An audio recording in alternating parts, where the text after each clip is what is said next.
Hello नमस्कार प्यारे विद्यार्थियों। आप सभी का इस YouTube चैनल पर स्वागत है। आज अपने कक्षा 8 विषय गणित की जो प्रश्नावली 2.2 है, इसके प्रश्न संख्या 1 से लेकर 8 प्रश्नों को सॉल्व करते हैं, हल करते हैं। कल अपने प्रश्नावली 2.1 उसको स्टार्ट किया था। उस 2.1 का जो पूरे सवाल हैं वो कर लिए थे। आज के इस क्लास के अंदर अपने प्रश्नावली 2.2 के 1 से 8 प्रश्नों को हल करते हैं, जिसके अंदर की पहला प्रश्न अपने को एक संख्या मानने के लिए कहा गया था कि कुछ संख्या सोचते हैं, उसमें से फिर 1/2 घटाते हैं और उसको 1/2 से गुणा करते हैं, तो जो परिणाम है, जो उसका उत्तर आता है वो 1/8 है। तो इसके अंदर अपने लिखेंगे सबसे पहला कि माना कि वह जो संख्या है वो x है। माना कि वह संख्या बराबर x है। अब इसमें बोला कि 1/2 घटाना, तो जो संख्या अपने ये x ली है इसमें से 1/2 घटा दिया और बाद में जो परिणाम आता है उसको 1/2 से गुणा करना है और लास्ट में उसका परिणाम आता है 1/8। तो इस तरीके से पहले x उसमें से 1/2 घटाना, फिर उसको 1/2 से गुणा करना और परिणाम आता है 1/8। अब ये जो अब 1/2 है, इस 1/2 का x के साथ गुणा होगा और बाद में 1/2 का 1/2 के साथ ही गुणा होगा। तो जब x को 1 से गुणा करते हैं तो 1x/2, उसके बाद फिर 1/2 का अपने 1/2 के साथ ही गुणा करें तो 1/4 होता है और बराबर में 1/8, यानी कि 1/2 इसको गुणा करनी है 1/2 के साथ।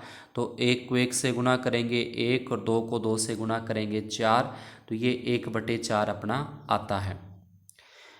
इसके बाद आगे पक्षांतरण करना है। जैसे 2.1 के अंदर अपने पक्षांतरण किए थे उस तरीके से इसके अंदर भी कि ये माइनस का जो आप 1/4 देख रहे हो, ये माइनस का 1/4 बराबर के इस तरफ लेके आएंगे तो ये प्लस का 1/4 हो जाएगा। उसके बाद 8 और ये जो 4 इसके बटे के अंदर है, हर में है। इन 8 और 4 का अपने पहले लघुत्तम लेते हैं, इनका अपने लसाअ लेते हैं। तो 8 और 4 का जो LCM है या लसाअ है वो अपना आ जाता है 8 आता है। उसके बाद भिन्न वाले जो सवाल हैं, भिन्न वाले सवालों को अपने किस तरीके से हल करते हैं कि 8 अपना ये LCM आ गया है, 8 अपना लघुत्तम है। अब इसमें पहले इसका भाग दिया जाता है, 8 में 8 का पहले भाग दिया जाएगा। 8 में 8 का भाग देंगे तो अपना 1 आता है और 1 को फिर ऊपर वाली संख्या से गुणा करेंगे तो 1 ही आएगा। इसी तरीके से 4 का जो LCM आया है, जो LCM आता है उसके अंदर भाग देंगे, हर का 8 के अंदर भाग देंगे तो भाग देने पे 2 पे जाता है, डिवाइड करते हैं 2 पे जाता है और 2 का फिर 1 के साथ गुणा करेंगे तो ये अपना 2 आ जाएगा। अब 2 और 1 प्लस करेंगे 3 और बटे में जो अपना लघुत्तम LCM आया था वो 8, यानी कि 3/8 हो गया। इसके बाद ये जो x के बटे में 2 है, x के भाग में जो 2 है उस भाग वाले 2 का इस तरफ लेके आएंगे तो ये गुणा में हो जाएगा 2। तो गुणा में 2 करने के बाद यहाँ से पता है कि 2 के टेबल में 1 पे आता है और ये 2 की टेबल में 4 पे आता है, तो इसका आंसर आ जाएगा 3/4। अतः सोची की जो संख्या थी वो 3/4 होती है। इसके बाद दूसरे प्रश्न के अंदर बोला कि एक तरणताल है, स्विमिंग पूल है, जिसकी जो लंबाई है वो चौड़ाई के दुगने से 1 अधिक है और उसका अपने को परिमाप प्रश्न में दे रखे 154 मीटर और इसकी अपने को लंबाई और चौड़ाई बतानी है कितनी कितनी होगी। तो पहले सबसे पहले लिखना है माना कि तरणताल की चौड़ाई बराबर x मीटर है। लंबाई बोला था कि जितनी भी चौड़ाई है उसके दुगने से 2 अधिक है, तो अपने चौड़ाई को x माना, x का दुगना मतलब 2 से गुणा करेंगे 2x हो जाएगा और 2 अधिक बोला तो उसमें +2 करने हैं।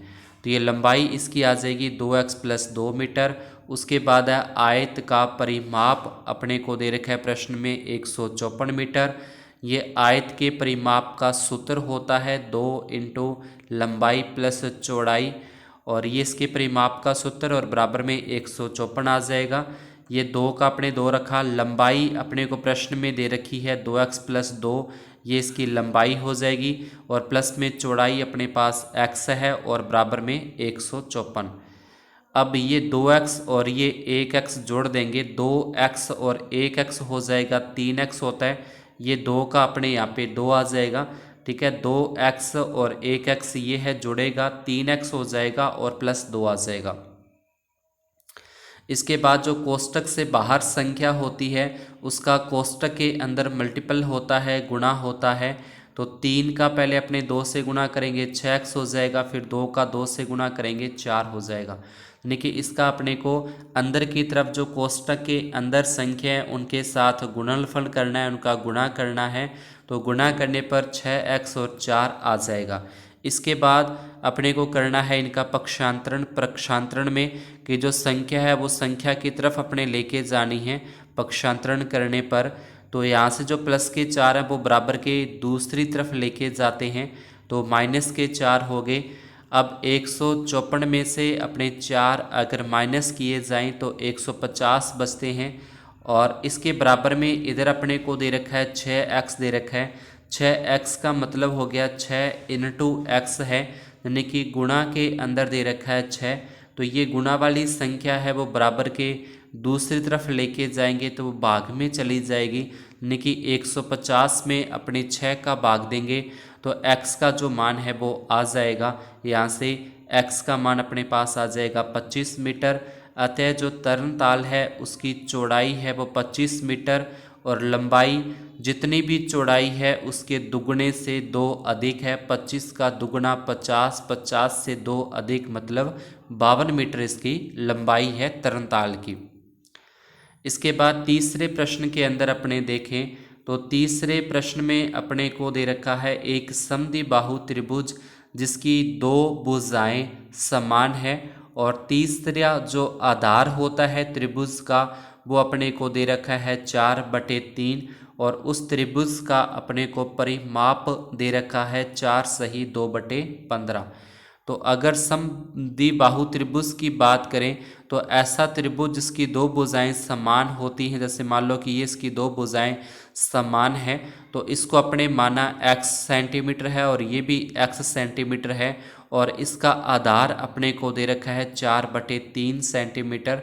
समद्विबाहु त्रिभुज की 2 भुजाएं समान होती हैं जिसको अपने x माना, आधार अपने को प्रश्न में दे रखा है 4/3।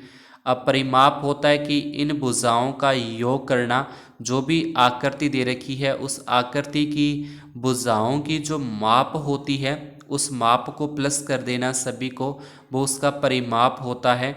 तो इस त्रिभुज का परिमाप हो जाएगा भुजा प्लस भुजा प्लस भुजा, और परिमाप अपने को दे रखा है मिश्र भिन्न के अंदर, यानी कि 4 सही 2/15 ये इसका परिमाप है। इसको अपने सही करके लिखें। मिश्र भिन्न को अपने विषम भिन्न के अंदर लेके जाएं तो इसका गुणा होता है पहले 15 को 4 के साथ गुणा करेंगे, 15 चौके 60 और 2 62, यानी कि ये हो जाएगा 62/15। इसका क्या आ जाएगा सही तरीके से जो भिन्न के अंदर है वो आ जाएगा परिमाप। उसके बाद इसका सूत्र लगा देंगे भुजा प्लस भुजा प्लस भुजा।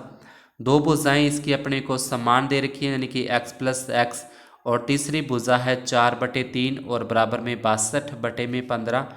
अब यहाँ से प्लस के जो 4/3 है वो तो पक्षांतरण करेंगे तो इधर आके वो माइनस के हो जाने हैं, और ये x और ये x जोड़ेंगे तो x और x अपने पास हो जाएगा 2x हो जाएगा, और प्लस का 4/3 बराबर के दूसरी तरफ लेके जाएं तो ये माइनस का 4/3 हो जाता है। इसके बाद अपने यहाँ पे 15 और 4 का लघुत्तम लेंगे, एलसीएम लेंगे 15 और 3 का, यानी कि 3 या 15 का कह सकते हैं, या फिर 15 और 3 का अपने एलसीएम लेंगे। 3 के पाड़े से इसको करें तो ये 5 पे जाएगा, ये 1 पे जाएगा, फिर 5 के पाड़े से करें 1 1 आ जाएगा। इन दोनों का मल्टीप्लाई होता है तो ये हो जाएंगे 15। अब जैसे बताया था कि इसका पहले इसमें अपने को भाग देना है, 15 को 15 से डिवाइड करेंगे तो 1 आएगा, 1 को 62 से गुणा किया तो 62 आ गया। इसी प्रकार से इस तरफ 3 का 15 के अंदर पहले भाग देंगे, 15 के अंदर पहले अपने भाग देंगे 3 का, तो 5 पे जाएगा और 5 को 4 से गुणा करेंगे, 5 के 20 आ जाएंगे। फिर 60 में से 20 को माइनस करें, 60 को 20 में से माइनस करने पर 42 आता है और बटे में हो जाएंगे 15, यानी कि 42/15 अपना बराबर में इसको हल करने पर आता है। अब ये जो 2 इसके गुणा में है, ये 2 इसके गुणा में है, गुणा वाली संख्या इसके भाग में जाएगी, यानी कि यहाँ पे अपने भाग का निशान लगा के 2 लिख सकते हैं, क्योंकि 2 इसके गुणा के अंदर लगा हुआ है x के। तो इस तरीके से भाग करेंगे तो 42 में 2 का भाग दिया जाएगा, तो 42 में 2 का अगर अपने भाग देते हैं तो 21 आता है, 42 में 2 का भाग देने पर 21 और बटे में 15। ये दोनों 3 के पाड़े से कट रहे हैं, इसमें भी 3 का भाग जा रहा है, इसमें भी 3 का भाग जा रहा है, तो ये 3 के भाग से कट जाएंगे 7/5। अब 7/5 को अपने मिश्र भिन्न के अंदर लेके जाएं, भाग दें इसके अंदर 7 में 5 का, तो 5 एकम 5 हो जाएगा, 7 में से 5 घटाएंगे 2, जो शेषफल बचेगा, ठीक है, वो अपना ऊपर आता है, और जिससे अपने भाग दे रहे हैं वो नीचे आ जाएगा। तो यहाँ पे अपना ये जो है वो आ जाएगा 1 सही 2/5 सेंटीमीटर। ये अपना क्या हो जाएगा, ये जो समद्विबाहु त्रिभुज है उसकी भुजा की माप आ जाएगी 1 सही 2/5 सेंटीमीटर। इसके बाद चौथे प्रश्न के अंदर अपने को दे रखा था कि 2 संख्याओं का योग 95 है और एक संख्या उसमें से दूसरी संख्या से 15 अधिक है, यानी कि एक संख्या अगर 10 है, दूसरी संख्या उससे 15 ज़्यादा यानी कि 25 होगी। अगर एक संख्या 20 है तो दूसरी संख्या उससे 15 ज़्यादा यानी कि 35 होगी। तो यहाँ पे माना कि जो पहली संख्या है वो x और दूसरी संख्या अपनी हो जाएगी x + 15, यानी कि 15 अधिक है तो उसमें अपने +15 करने हैं। अगर 15 कम बोलता है तो उसमें -15 लिखे जाते हैं। तो दूसरी संख्या 15 अधिक, उसके बाद बोला कि दोनों का योग 95, तो एक संख्या तो अपनी x होगी और एक संख्या अपनी x + 15, दोनों का योग उसने बोला है बराबर में 95। और यहाँ से x में x जोड़ेंगे तो ये 2x हो जाते हैं, x और x जोड़ेंगे 2x प्लस में 15 बराबर 95। पक्षांतरण करेंगे, प्लस के 15 इधर आके यानी कि बराबर के दूसरी तरफ लेके जाएंगे, उसका अपने ट्रांसफ़र करेंगे तो वो -15 हो जाते हैं, चिन्ह उसका साइन उसका बदलता है। और 95 में से 15 माइनस कर देंगे तो अपना आ जाएगा 80, 95 में से 15 माइनस करने पर 80 आता है। और यहाँ पे ये जो 2x लिखा ये अपने देख चुके हैं कि 2x का मतलब 2 गुणा x है, गुणा वाली जो संख्या है वो भाग में जाती है, 80 में 2 का भाग देंगे तो अपने पास 40 आ जाएगा। लेकिन जो पहली संख्या है वो 40 है और दूसरी संख्या उससे 15 अधिक हो जाएगी, 40 से 15 अधिक करेंगे तो वो होते हैं 55। इसके बाद फिर 5वें प्रश्न के अंदर इसके अंदर अपने को 2 संख्याओं के अंदर अनुपात दे रखा है, 2 संख्याओं में अनुपात 5:3 है और उसमें अंतर अपने को दे रखा है 18 का। तो माना कि जो संख्याएं हैं अपनी वो हो जाएंगी 5x और 3x, दोनों में अंतर है, अंतर करने के लिए माइनस का साइन लगाते हैं और योगफल के लिए प्लस का लगाते हैं। तो अंतर के लिए माइनस और बराबर में 18, 5x में से 3x माइनस करेंगे 2x बराबर में 18, और ये जो 2 गुणा में था वो इसके भाग में आ जाएगा, 18 में 2 का भाग देंगे 9 आएगा, यानी कि x का जो उत्तर है, x का जो मान है वो अपने पास 9 आ चुका है। अब इन दोनों संख्याओं में अपने x का जो मान है वो रख देंगे, 5x मतलब 5 गुणा 9 तो 9 5 45, 3x मतलब 3 गुणा x का मान 9 तो 9 3 27, तो दोनों संख्याएं 45 और 27 हो जाएंगी। इसके बाद छठे प्रश्न के अंदर अपने को बोला कि 3 लगातार पूर्णांकों का योग 51 है तो उन पूर्णांकों को ज्ञात करना है। तो जब भी 3 लगातार पूर्णांकों की बात होती है तो उसके अंदर पहला पूर्णांक x होता है, दूसरा पूर्णांक x + 1 होता है, तीसरा पूर्णांक x + 2 लेते हैं, तीन पूर्णांक बोले हैं, तीनों को लगातार देखिए एक्स, एक्स प्लस एक, एक्स प्लस दो, एक्स प्लस तीन, एक्स प्लस चार, इस तरीके से बढ़ते हुए क्रम के अंदर तीन लगातार पूर्णांक अपने लेते हैं। जैसे कि अपने देखें कि अगर एक है उसके बाद अपने एक प्लस एक करेंगे दो आता है, फिर उसके बाद फिर आगे अपने एक प्लस दो करेंगे तीन आता है, फिर एक प्लस तीन करेंगे चार होता है। तो एक को अपने स्थिर लेकर x जो है अपना लेकर उसके बाद x प्लस एक, एक्स प्लस दो, एक्स प्लस तीन, इस तरीके से तीन लगातार पूर्णांक हो जाएंगे। तो ये तीनों का बाद में बोला कि योग है, तो इन तीनों का अपने क्या करना है, योग करना है, और बराबर में 51 अपने को प्रश्न में दे रखा है। अब एक्स एक्स वाला देखें, एक एक्स और एक एक्स, दो एक्स और एक यहाँ पे एक्स हो जाएगा, तीन एक्स हो गए। और बिना एक्स वाला है ये एक और ये दो, दो और एक तीन होते हैं, यानी कि तीन एक्स प्लस तीन और बराबर में 51 अपने को प्रश्न में दे रखा है। प्लस का तीन है बराबर की इस तरफ लेके आएंगे तो ये माइनस का तीन हो जाएगा। 51 में से तीन माइनस करेंगे 48 होते हैं, और ये तीन इसके गुणा में है, गुणा वाली संख्या 48 के भाग में जाएगी। 48 में तीन का भाग देंगे तो 16 आ जाएगा, यानी कि x का जो मान है वो 16 है। तो तीन लगातार पूर्णांक हो जाएंगे 16, 16 प्लस एक यानी कि 17, 16 प्लस दो यानी कि 18। इसके बाद फिर सातवें प्रश्न के अंदर भी अपने कुछ इस तरीके का ही दे रखा है। इसमें बोला है कि 8 के तीन लगातार गुणजों का योग 888 है। 8 के तीन लगातार गुणजों का योग 888 है, और उसके अंदर अपने को माना कि 8 के तीन लगातार गुणज लेंगे। पहले माना कि 8 के तीन लगातार गुणज, एक तो अपना 8x हो जाएगा, फिर अपना 8x प्लस एक, 8x प्लस दो, ये तो तीन लगातार पूर्णांक तो है ही, x प्लस दो है, x प्लस एक और ये अपना x है। अब जिसके भी गुणज बोलता है, 8 के गुणज बोले तो 8 से गुणा कर दिया, अगर ये 7 के गुणज बोलता तो 7 से गुणा करते, अगर ये 11 के गुणज कहता तो इसको अपने 11 से गुणज करेंगे। लेकिन जो लगातार पूर्णांक अपने लेते हैं वो x, x प्लस एक और x प्लस दो, अब इसको किसी भी संख्या से गुणा करने के लिए बोलता है, उसी से अपने इसको गुणा कर देते हैं।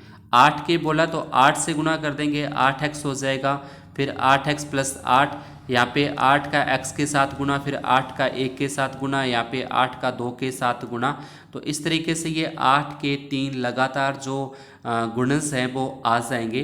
अब इनका योगफल अपने को बोला गया है कि इनका योगफल 888 है। तो इन तीनों को अपने प्लस करके लिखें, इस तरीके से प्लस करके लिखेंगे, और बराबर में अपने को दे रखा है 888। अब पहले 8x और ये 8x और ये 8x, एक्स एक्स वाले जोड़ें तो ये होते हैं 24x होते हैं। उसके बाद बिना x वाले 8 और 16 ये भी 24 हो जाएंगे। ये 8x और 8x और 8x 24x, और ये बिना x वाले 24। पक्षांतरण करेंगे तो प्लस के 24 इधर लेके जाएंगे तो ये माइनस के 24 होते हैं, यानी कि 888 में से 24 माइनस किए जाएं, क्योंकि प्लस के थे इधर आके माइनस के हो गए। 888 में से 24 माइनस करें तो 864 होते हैं, 864। और उसके बाद ये जो 24x है ये 24 गुणा में है, गुणा वाली संख्या इसके भाग में आएगी। 864 में 24 का भाग देंगे तो अपने पास x का जो मान है वो आ जाएगा 36 आ जाएगा। अतः गुणज क्या हो जाएंगे, गुणज अपने पास थे 8x हो गया पहला, फिर दूसरा 8x प्लस एक था, फिर 8x प्लस दो था। अब जहाँ पे भी आपको x दिखाई दे रहा है उस x की जगह पे अपने को 36 रख देना है, x की जगह पे अपने क्या लेना है 36 लेना है। अब यहाँ पे तो 8 को 36 से गुणा करेंगे 288, यहाँ पे 36 में एक जोड़े 37 से गुणा किया 296, 36 में दो जोड़े 38 को 8 से गुणा किया 304। तो ये इसके क्या हो गए 8 के तीन लगातार गुणज 288, 296 और 304। इसी प्रकार से लास्ट प्रश्न है अपना 8वां, जिसके अंदर बोला है कि तीन लगातार पूर्णांक ही इसमें बोले थे कि तीन लगातार पूर्णांकों को क्रमशः 2, 3, 4 से गुणा करने पर योगफल 74 प्राप्त होता है। तो इसके अंदर भी तीन लगातार पूर्णांक है, तो तीन लगातार पूर्णांक x, x प्लस एक, x प्लस दो, और इसको अपने 2 से गुणा करना है, 3 से गुणा करना है, 4 से गुणा करना है, 2x हो जाएगा, 3x प्लस 3 हो जाएगा, 4x प्लस 8, क्योंकि 4 का x के साथ गुणा फिर 4 का 2 के साथ गुणा। योगफल 74 है तो बराबर में 74 रख देंगे। ये तीनों को जोड़ेंगे 2x 3x + 3 4x + 8 और बराबर में 74। यहाँ पे x वाले जोड़ें यानी कि 2x और ये 3x और ये 4x। तो x वालों को जोड़ेंगे तो ये अपने पास हो जाएंगे 4 और 3 7 और 2 9x हो जाएंगे। अब बिना x वाले को अगर अपने जोड़ें, जैसे बिना x वाला 3 है और 8 है, तो 8 और 3 अपने पास हो जाएंगे 11 हो जाएंगे। 8 और 3 11 और प्लस के जो ये 11 है इधर लेके आएंगे तो ये माइनस के 11 हो जाएंगे। यानी 74 में से -11 करें तो 63 आता है। पक्षांतरण किया है यहाँ पे, प्लस के 11 माइनस के 11 हो गए। उसके बाद ये 9 इसके गुणा में है, गुणा वाली संख्या भाग में जाएगी। 63 में 9 का भाग देंगे 7 आएगा, तो x का मान 7 आ गया। तो मतलब पहला पूर्णांक 7 है, दूसरा 8 है, तीसरा 9 है और ये इसके 3 लगातार पूर्णांक ज्ञात हो जाएंगे। तो ये था अपना प्रश्नावली 2.2 के 1 से 8 प्रश्न इस पार्ट के अंदर। बाकी के जो 8 प्रश्न है वो अपने करेंगे नेक्स्ट पार्ट में। अगर आपको सवाल समझ में आए हों, अच्छे लगे हों, तो वीडियो को लाइक ज़रूर करें और आगे अपने सहपाठियों के अंदर इसको शेयर करना न भूलें। अगर चैनल को अभी तक सब्सक्राइब नहीं किया है तो चैनल को सब्सक्राइब करके बेल आइकन को ऑल पर सेट कर दें, जिससे नेक्स्ट वीडियो का जो नोटिफिकेशन है वो आपको मिलता रहे। धन्यवाद, शुभ दिन।